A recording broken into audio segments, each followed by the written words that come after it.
नमस्कार, मैं प्रिया और आप देख रहे हैं बिहार न्यूज। त्रिस्तरीय पंचायत चुनाव अपने अंतिम चरण में पहुंच चुका है। 9 चरणों के मतदान संपन्न हो जाने के बाद अब शेष 2 चरणों के मतदान बाकी हैं। आपको बता दें कि 10वें और 11वें चरण का मतदान 8 और 12 दिसंबर को होना है और इसके लिए प्रचार प्रसार भी काफ़ी ज़ोर शोर से चल रहा है। साथ ही राज्य निर्वाचन आयोग भी अपनी पुरजोर तैयारी में लगा हुआ है, जिससे कि निष्पक्ष तरीके से शांतिपूर्ण ढंग से ये मतदान संभव हो जाए। हमारी टीम रोजाना अलग अलग पंचायत क्षेत्रों से आपको रूबरू करवाती है। इसी कड़ी में आज हमारी टीम ग्राम पंचायत कल्याणपुर बस्ती पश्चिम प्रखंड मोहिउद्दीन नगर पहुंची और वहां के मुखिया कार्यभारक मनोज प्रसाद सुनील से मुलाकात किया। आपको बता दें कि यहाँ से वर्तमान मुखिया संजू कुमारी राय हैं। तो आइए आज आपकी मुलाकात करवाते हैं मुखिया कार्यभारक मनोज प्रसाद सुनील से। मनोज जी नमस्कार। नमस्कार, बहुत बहुत स्वागत है मनोज जी बिहार न्यूज़ में। मनोज जी, सबसे पहले हमारे दर्शकों को बताएं किस तरह का रहा कार्यकाल आपका, कितना विकास हुआ क्षेत्र में। कल्याणपुर बस्ती पश्चिम में मेरी पत्नी संजू कुमारी राय 2016 में मुखिया बनी। 5 साल के इस कार्यकाल में हमने पंचायत के चहुमुखी विकास करने का प्रयास किया है और जिस समय पंचायत के मुखिया के कार्यभार के रूप में संजू राय जब जीती तो पंचायत के अंदर पीसीसी नहीं थी। पंचायत के अंदर पानी की बहुत बड़ी समस्या थी। शिक्षा के स्तर पर भी बहुत गिरावट था। हम उन शिक्षा के स्तर पर हमने बहुत कुछ सुधार किया है। स्कूल के अंदर जो बच्चे का नामांकन में ड्रॉप होता था उसको हमने रोका है और उनको जन जागरूकता करके बच्चों को स्कूल तक भेजने का प्रयास किया। इसके अलावे जो भी हमारा सड़क था, जितनी भी सरकारी ज़मीन थी सभी पर सड़क का निर्माण हो चुका, सभी पर एक भी जो रोड नहीं है जिसमें पीसीसी नहीं है। सब मनोज जी, 7 निश्चय योजना के अंतर्गत नल जल पर कितना? जी नल जल जी तो नल जल योजना पर कितना कार्य हुआ? हमारे पंचायत में 13 वार्ड है और उस 13 वार्ड में 2 वार्ड पंचायत के वार्ड क्रियान्वयन प्रबंधन समिति द्वारा हुआ और 11 वार्ड पीएचईडी के द्वारा हुआ।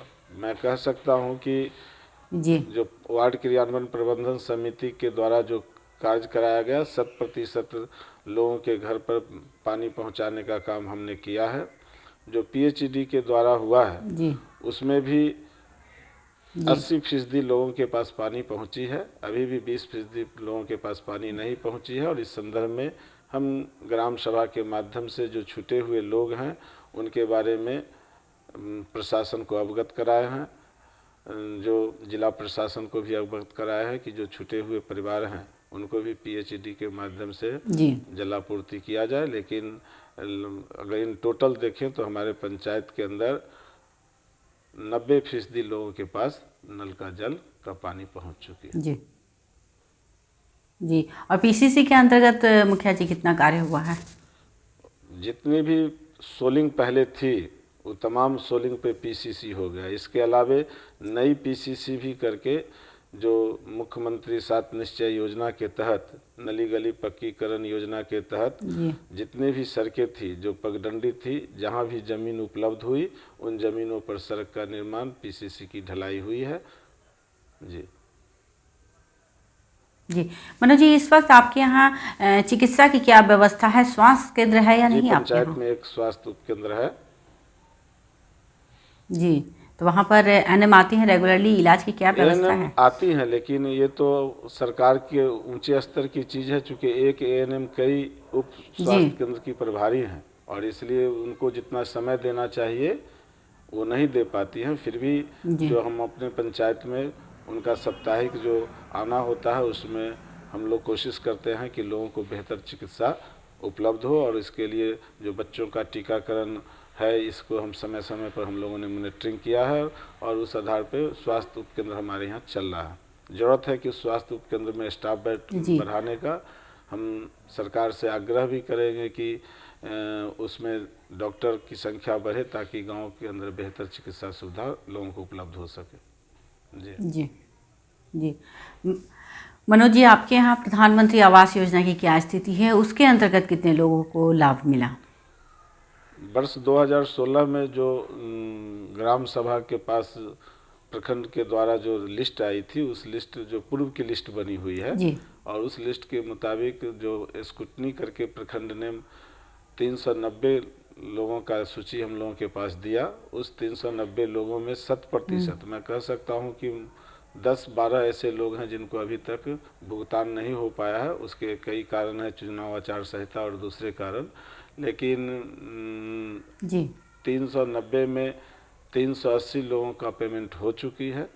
उनका फर्स्ट किस्त, सेकंड किस्त और 60% लोगों की तीसरी किस्त की भी भुगतान हो चुकी है। और जो अभी अनकम्प्लीट मकान है, जिनकी प्रक्रिया अभी चल ही रही है, इसलिए उनकी भुगतान तीसरी किस्त की नहीं हुई है, लेकिन फर्स्ट किस्त का भुगतान 100% हो चुकी है।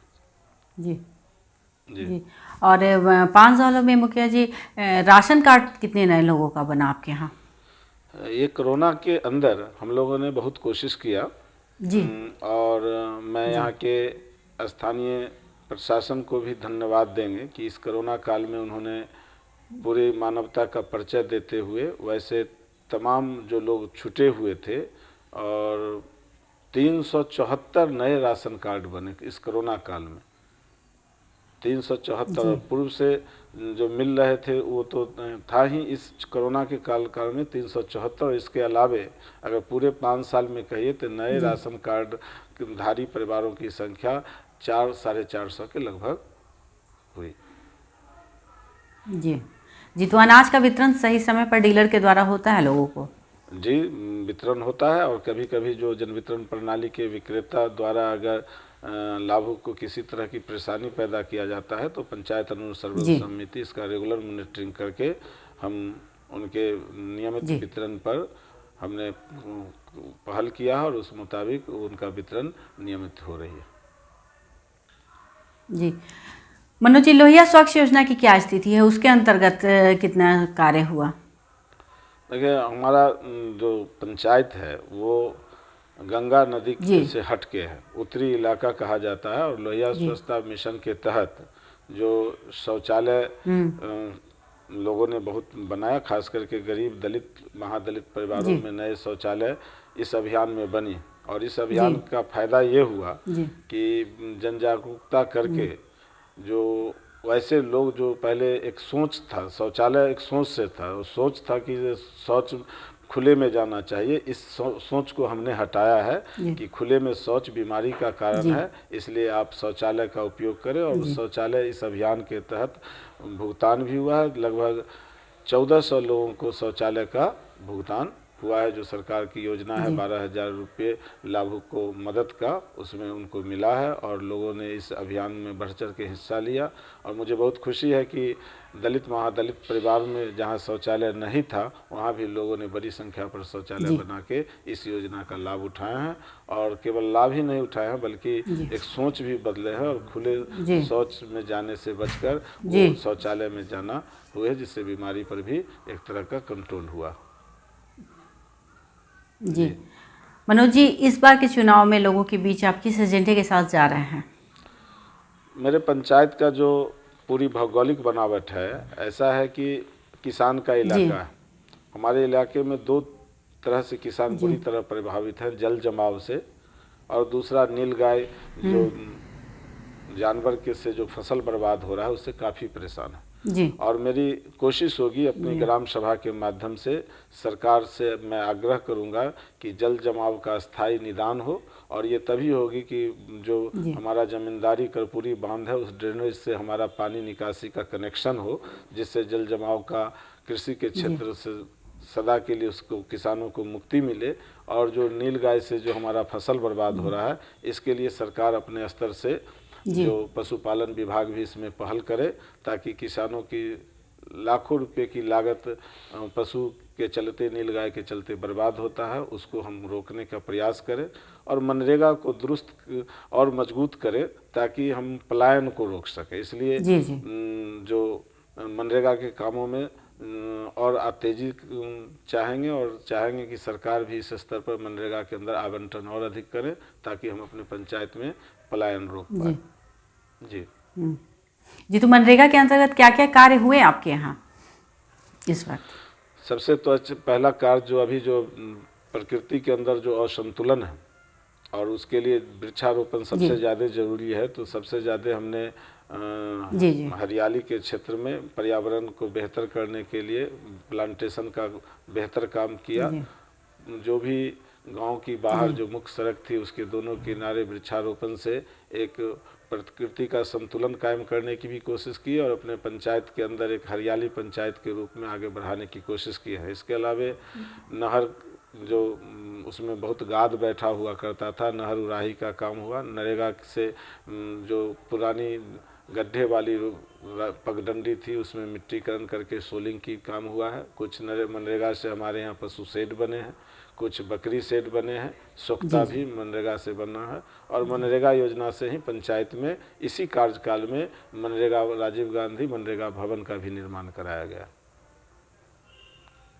जी मुखिया जी का आखिरी सवाल, लोगों से कैसा सहयोग मिल रहा है, क्या कहना चाहेंगे लोगों को चुनाव को लेकर? आपके चैनल के माध्यम से हम कल्याणपुर बस्ती पश्चिम के तमाम सम्मानित नागरिकों से यही आग्रह और अपील होगा कि जिस तरह से हमने 5 साल में पंचायत को अमन और शांति के साथ, भाईचारा के साथ सरकार की तमाम योजनाओं को ज़मीन पर लाने का काम किया, उन योजनाओं में जो हमारा विकास के कार्य अभी भी छूटा हुआ है उस कार्य को आगे बढ़ाने के लिए और शिक्षा और रोजगार के क्षेत्र में पंचायत के अंदर हम बेहतर गुणवत्तापूर्ण शिक्षा अपने सरकारी शिक्षण व्यवस्था से करावें और पलायन को रोकें और विकास के कार्य को आगे जो छूटा हो उसको बढ़ाने के लिए एक बार पुनः हम चाहेंगे कि जिस तरह से उन्होंने प्यार और आशीर्वाद संजू राय को दिए, इस चुनाव में भी उनका प्यार और आशीर्वाद मिले और अमन शांति भाईचारा के साथ कल्याणपुर बस्ती पश्चिम की चहुमुखी विकास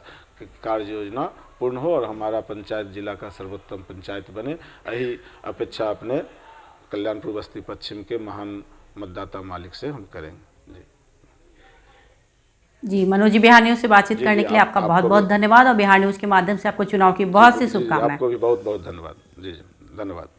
तो ये थे हमारे साथ लाइव बातचीत करने के लिए ग्राम पंचायत कल्याणपुर बस्ती पश्चिम से मुखिया कार्यभारक मनोज प्रसाद सुरेल, जिन्होंने बताया कि अपने 5 वर्षों के कार्यकाल के दौरान अपने क्षेत्र के विकास के कई सारे कार्य किए हैं, योजनाओं को धरातल पर पूर्ण रूप से उतारने की कोशिश की है। साथ ही उन्होंने सरकार से मांग किया कि उनके यहाँ जल निकासी की उचित व्यवस्था की जाए जिससे लोगों को असुविधा ना हो। और साथ ही उन्होंने उम्मीद भी जताया कि जिस तरह से उन्होंने अपने क्षेत्र का विकास किया है, क्षेत्र की जनता एक बार पुनः उन्हें अपना प्रतिनिधि अवश्य चुनेगी। अगर वो दोबारा चुन करके आते हैं तो इस क्षेत्र के विकास के लिए पूरे कार्य करेंगे, शिक्षा और रोजगार पर ध्यान देंगे। इस तरह की तमाम खबरों से अपडेट रहने के लिए आप देखते रहे बिहार न्यूज़।